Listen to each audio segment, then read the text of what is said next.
Hey guys, before I start, who has used HDRP before? Who's interested in using HDRP? There we go. Then this will be a nice little talk. I'm going to talk a little bit about the HDRP. It's the elusive render pipeline that Unity has been creating for a while now. And 2019.3 launched earlier this week, so it's out of preview and ready for production.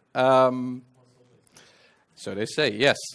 I come from an art background, so I'm going to go in from the art perspective. But it still could be very useful for people who are also programmers, because it's a little bit different than you're used to with the normal Unity pipeline. I'm Jamie. I've been using Unity for about 10 years now. Started out as a artist that tried to build huge-ass worlds that didn't work without programming. And I specialized a little bit more in visualizing and prototyping various real-time environments in Unity. And as soon as the Book of the Dead came out, I wanted to push my art even further and wanted to achieve AAA graphics as much as I could with my art. So these are a few screenshots from the last couple of years using the HDRP. Some of them are a little bit older from the earlier versions from 2018, and the last one is from 2019. So let's dive right in. Unity is here, so we can all use it. For me, it started with the Book of the Dead on the left. When that was revealed by Unity, I thought, how is this even possible in the little engine I was working in all the time? And I was quite amazed when I downloaded the project and saw what they did. And with the Heretic, it was even more so. I had the ability to dive into the Heretic at the Gamescom last year and just fiddle around in the scene. And I had to take a moment to really appreciate what was going on. But the thing with both Book of the Dead and other HDRP visuals that Unity has released over the years is that it's all in a controlled environment that's really specific for the HDRP setting, and almost everything seems custom. So when you open the Book of the Dead in any Unity version, it's almost impossible to actually reverse engineer that to something you could actually use in a common Unity environment. So that's the part where I started to jump in and just experiment with everything HDRP had to offer and just see what I could do with my art. And I'm going to show you how I did that and give you some tricks on the way. On the left, you can see an in-game screenshot from my project. That's an open world environment in the old Unities. That was pushed to 11 as much as I could. But it had some drawbacks that Unity back then just had, like draw distance, fitting in billboards for foliage, things went black. Things I, as an artist, couldn't actually really understand how to fix it on a bigger scale than just try and keep it as small as possible. And when I took those assets I made in that world and took it into the HDRP and just filled it with some materials and didn't even update any mesh and just created a translucency or thickness texture and just played around with lighting, it immediately got more and more realistic as we went along. And that, with the added bonus of post-processing, made it even more realistic.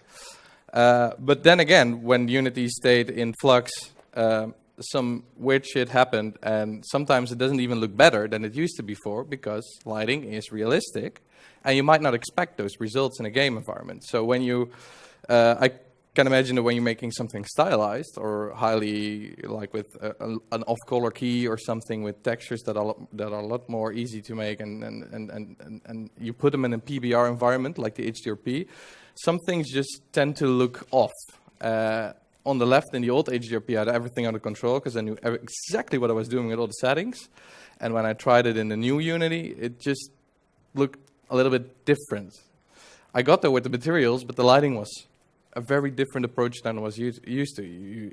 I got lumens, I got real-world values, and I didn't know anything about that. So I had to dive in and see how can I adjust this to get back to the more stylized, more atmospheric look I had before.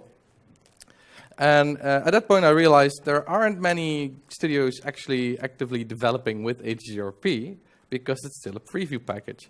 And the only one I could actually find something about is GTFO. And that one is on early access right now, and it looks really amazing. But they had all the help they could get to get that to the point where they are now. So for most of us, we are stuck with a lot of questions. What is HDRP? How do we start with it? What can we do with it? And how does it look? And I have some for you to answer right now. So I'm going to dive into Unity for you guys. I want the other one. This one. Is it on full screen still? Is it gonna? There we go. So this is your Unity environment you're quite used to, the sample scene. And this is the HDRP setup from 2019.3, the one that released earlier this week. And there are a few things when you start with the Unity scenes right now in HDRP that are a little bit different than you're used to. But I would really recommend you to just open a project, clean like this, and just fiddle around with the settings. I'm just going to point you towards which one they are. I'm not going to fiddle around for you right now, but I want you just to explore it because it's a little bit different, but as long as you try it, you get the hang of it. The biggest difference between the normal pipeline and the HDRP is that in the graphics setting, you have the HDRP render asset. And normally you have all the visual settings on your normal project settings, but this one has all the beefy stuff. And it has stuff like the volumetrics, like the volumetric light shafts. You can put them in a higher quality. So in smaller environments, more controlled environments, or just visual demos, you can crank it all up and get much nicer results, but it has a cost of a drawback with the frame rate, of course. So for bigger environments, it's a smarter thing to just leave it at the standard settings. And if you scroll down here, you have all those kind of things for the decals as well, draw distance, shaders. So it's the first thing I normally do is just to scroll in the settings and just see what can I do with ambient occlusion or screen space reflection if I want to do a really beefy, nice visualization that's really controlled, small environment. I just crank up the screen space reflections. Let's, for example, an indoor scene, like architectural, just render a kitchen or something, put the screen space reflections on there, really looks nice. So that's the first thing I do. And the other part that's really different is the actual setup in the scene itself. The biggest difference is that lighting by default has values that you're not maybe used to. So if I, for example, create a point light, normally if you're used to Unity, you have the EV 100 setting. So an intensity of 8 is okay-ish. And if I crank that up to like 20, it's quite bright. And with the new HDRP settings, you have lux, candela, lumen. Those are all real-world values you can look up. So if you, for example, knew how bright a light bulb is, you can actually look that up on Wikipedia or any resource site and just see, well, it has an X amount of lumen, or just put it in and it will react like exactly what you expect. So that's a little bit different, and that will reflect also on the environment settings as well. So like the skybox, the fog as well, everything is under these three little thingies. It's two. So you have the sky and fog volume. That's your typical skybox is in there, and you have the fog settings. And by default, it's just a default HDRI sky and normal fog. So I like to crank it up to a physically based sky and a nice volumetric fog. It's already on in the new version. And what that means is that if you play around with these settings, let's crank it down so you see more fog. With the lighting, you get all the nice effects. With the volumetrics, you can see it in the shadows on the bottom as well. And you can make local volumes to even crank that up even more. And the new physically based sky is set to a, let's see, is it all right over here?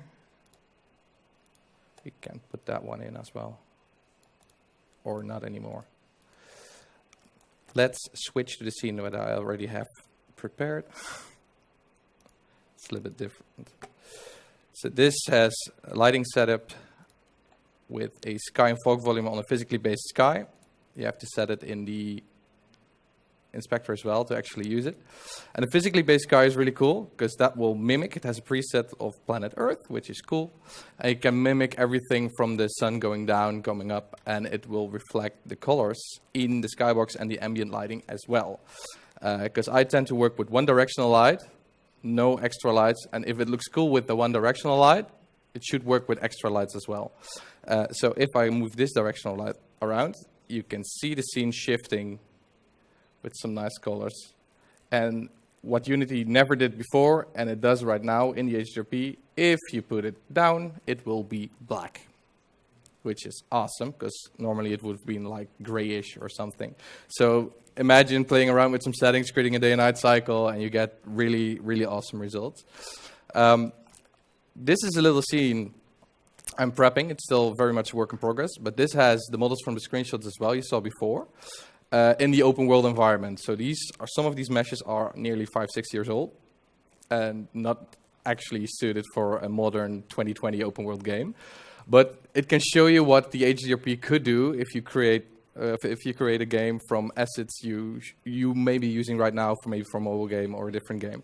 And it has the new terrain tools that's amazing. It's still a lot of work that they have to do to get that actually where they want to, but these are 3 terrains and it blends perfectly. So that's awesome if you want to use terrains. But the cool part is when I zoom in, all these little things is completely textured with PBR materials, has glass materials that are refractive, and there are a whopping 6 million triangles in this scene at the moment. And it still runs on my laptop at 120 frames a second, and I'm not nearly even close to optimizing. And it's not that those are like empty buildings. They have interiors as well. And those interiors have textures as well, and everything is connected. And that's really cool that HDRP is able to get these things up and running. So if I like go up close of this brick material, it's a substance material that's 1K tileable texture, and I have like a library of a few textures for this scene. And all those textures have their own materials. Some of them are just color switch, some of them are unique. And I just build along, and you could imagine that if you start building with assets and textures and materials like this, then normally you would grind your frame rate to a halt. But actually, there's some really cool stuff happening, and we're going to show you a few. And those are really neat tricks in the HDRP. Like, for example, you all know shader graph, right? Shader graph to create materials and foliage and stuff. This is a shader graph material, a really easy one that has translucency, has a diffuse, a normal map, specular map, and has this nice wind setting. It's a very common shader graph. You can look it up and you get like really nice examples and tutorials how to do it. But every piece of foliage in the scene is reacting to the wind. I can imagine you could write a simple script to get that in a wind system and just push it around. And everything is translucent as well. So that should be some extra computational power. But it's actually managing quite right. And with a few LODs or different meshes, you can actually create really awesome looking stuff, especially with the light in. And as you might have seen, these materials are not just normal materials. The cobblestones and the brick materials are actually tessellated. And with the new Unity, we have a separate, where is it? There is it. We have a separate feature on the tessellation that it's a pixel displacement. So in comparison to normal tessellated shaders, this one mimics the tessellation by actually doing it within the texture. So it's not actually displaced, it just looks like it. And it just brings a little bit of extra depth in the material. And I will show you the difference. This is the normal map with the diffuse and the specular. So I can bump it up and make it worse. But with a little height map on the pixel displacement, And yep, it just uses a normal height map, really simple, and it just bumps it up and makes it more visible. But the cool part is that there's still traditional displacement in there as well, and you can do some really cool stuff with it. So, example, this brick texture as well uses the pixel displacement, which makes it look a little bit more old and defined than a normal map material. But if you're going to use the tessellated materials, you can do some really cool stuff with it. I'm going to show you a neat little trick that I've posted like 1.5 years ago. And everybody was like, are you able to do that? And are you allowed to do that? Because this feels like cheating. I have decals made on a simple plane with a tessellated material. So this means that this is actually displacing the mesh. And I just place it through geometry to get some extra detail in there that the normal map just couldn't do. And that means you can break up any surface with extra materials. So, for example, the mesh of the roads in the city are just the pixel displaced normal maps, but that's really flat, or I need a lot of geometry to get that one more fluid. So, instead of making a really high poly road mesh for the city, I just created prefabs like this and just placed them in. So, if I'm going to put this in a little bit of space so you can see it. Let's put the wireframe on there. This is what the tessellation shader does. You can play around with the settings, get it a little bit low poly, but it'll work. And if I select this one, this prefab consists of 3 LODs. The last one is just this is the mesh. So this is an edge loop, this is an edge loop. So it has 1, 2, 3, 4, 5, 6, 7, 8, 9 polys. So as soon as you get away, you're only drawing the 9 polys, and the shader will do the rest. You can optimize this a little bit more by putting a normal shader on there instead of a tessellated shader. And as soon as you get closer by, you get more and more detail. So that means when we fade away from this mesh, the detail will lose. The shader will get less intense, and from this point off, it could be a normal shader. And why I did this is because the terrain tools in Unity are sometimes so old school that when you, for example, I would like to create a, let's say like a river or something, and if I'm going to create a river, it will get, you can see it in the previs, it will get like really low poly, it's really rough. And I tried it out near the farm over here, is if I wanted to create a ditch and put some meshes over there, I don't have nearly enough of geometry to get that looking naturally, because it's just a straight edge. So I prepped it in the city. Is what I did over here is create a little mode and used some tessellated materials. Let's hide the city for a bit. It's created just with the terrain tools a little ditch. You can see it over here, it's still really rough with the terrain tools. And with some materials with tessellation, I created rocks, pebbles, and other clutter and decal. And together with the foliage, it breaks it off just enough that it looks way more detailed than it should be. And as soon as I fade away with the camera, those rocks will disappear and make it easier on the CPU and graphics card as well. And if you're up close, then you have all the detail you want.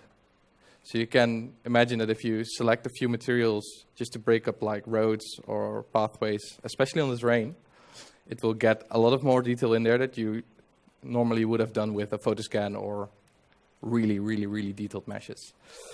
And that's the amazing part of the HDRP, that it can be really easy to get those kind of effects and just build and build and build and get way more detail in a scene that normally would have been outdated as soon as you launched it.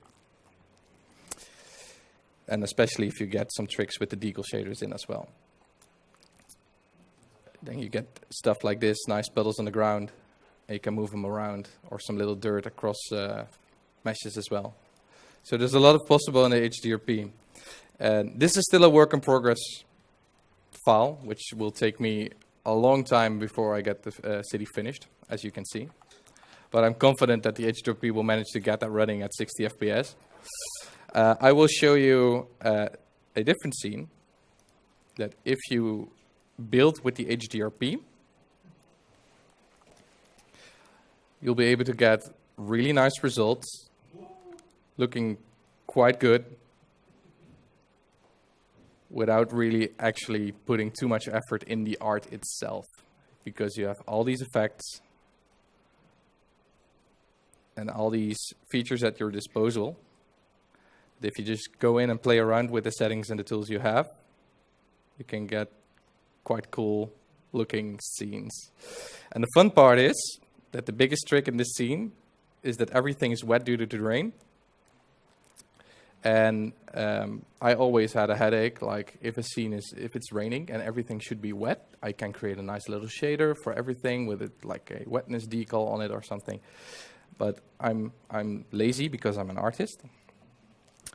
And I just created a simple, let's get this one first, a simple puddle decal.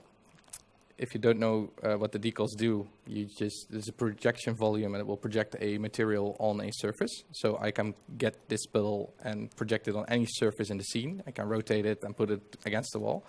And this is a puddle material made, and it's really easy. It's just a very simple puddle shape with a high specular and something, and with a dark diffuse so that it darkens the meshes. Yeah, so this it has a dark albedo so that it darkens the surface, and a high specular so that it reflects. And this works great for puddles, but because it's a volume and not just a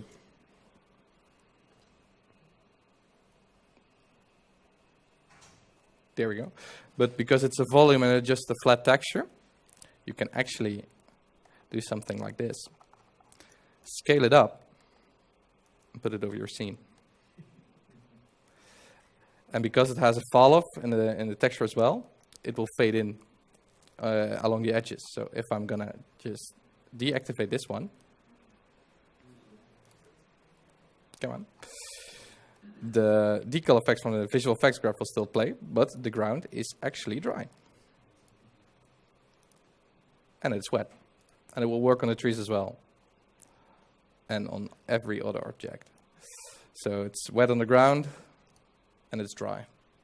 So imagine if you have a system with a cloud with some particle effects for rain, just swipe it in, and it will gradually get wet. And you move it out again, and it will be dry. And these are some things with the HDRP you could do.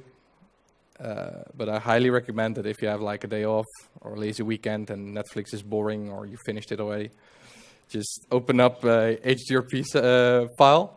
Just put in something you have already, a car or a mesh or something you pull off the internet, and just play around a little bit with the settings and just see what all these features can do, like visual effects graph, the shader graph, the decal projectors, maybe a little bit of terrain if you're into that, and just play around, because this was made with assets we had, some new assets in 1.5 days.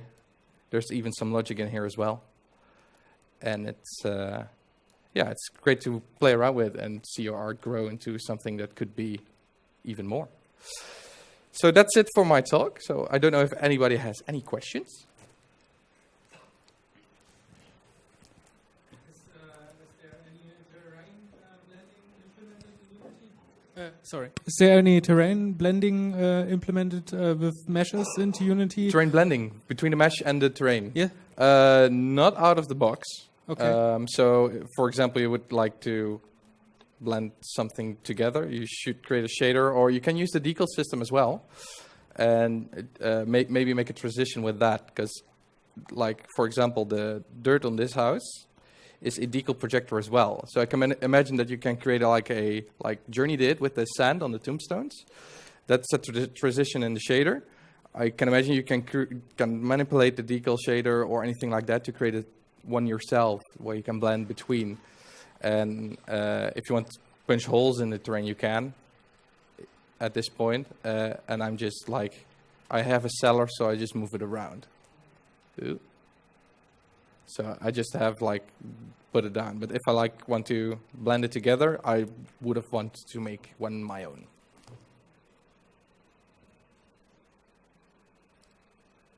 No? Thank you.